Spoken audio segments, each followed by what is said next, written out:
Heart এবং কিডনির মহা ঔষধ আল্লাহ রেখেছেন ডাবের পানির মধ্যে।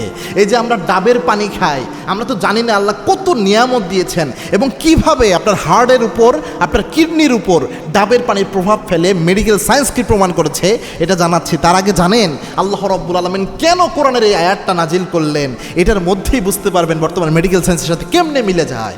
আল্লাহ রাব্বুল আলামিন সুস্পষ্টভাবে জানিয়েছেন, ও গোলামরা ওয়ায়াতাফাক্কারুনা ফি খালকিস সামাওয়াতি ওয়াল আরদ, আমার সৃষ্টি জগতের যত সৃষ্টি আমি করেছি সব সৃষ্টি নিয়ে তোমরা একটু চিন্তা গবেষণা করো।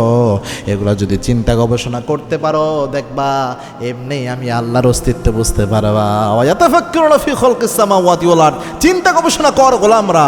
এজন্য বড় বড় মুহাক্কিক আলেমরা, বিশেষ করে ইমাম আবু হানিফা বলতেন, আল্লাহর নিয়ে চিন্তা গবেষণা করার আগে আল্লাহ সৃষ্টি নিয়ে চিন্তা গবেষণা করেন, মাথা এমনিই হ্যাং হয়ে যাবে, আল্লাহর অস্তিত্ব খোঁজার প্রয়োজন হবে না। নাস্তিকরা দেখবেন আল্লাহর অস্তিত্ব তালাশ করে বেড়ায়, আরে আল্লাহর সৃষ্টি নিয়ে গবেষণা করো না।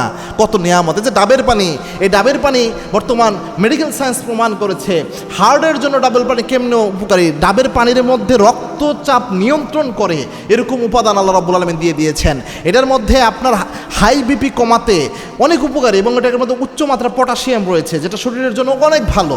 এবং এই ডাবের পানির মধ্যে আল্লাহ রাব্বুল আলামিন এক ধরনের উপাদান রেখেছেন, যে উপাদানটার কারণে আপনার হার্টের যে রক্ত পাম্প করার ক্ষমতা, এই পাম্প করার ক্ষমতার জন্য সহায়ক ভূমিকা পালন করে এই ডাবের পানির এই উপাদানটা, সুবহানাল্লাহি বিহামদি।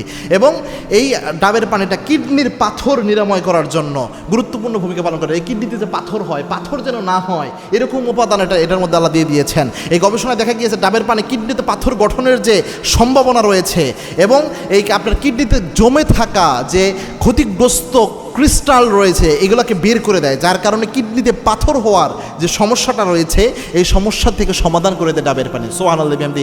এত নিয়ামত আল্লাহ ডাবের পানিতে দিয়েছেন। এছাড়াও আর অনেক রকমের রোগের শেফা ডাবের পানিতে আল্লাহ দিয়ে দিয়েছেন। এজন্য এই সৃষ্টিগুলো নিয়ে একটু চিন্তা ভাবনা করা উচিত।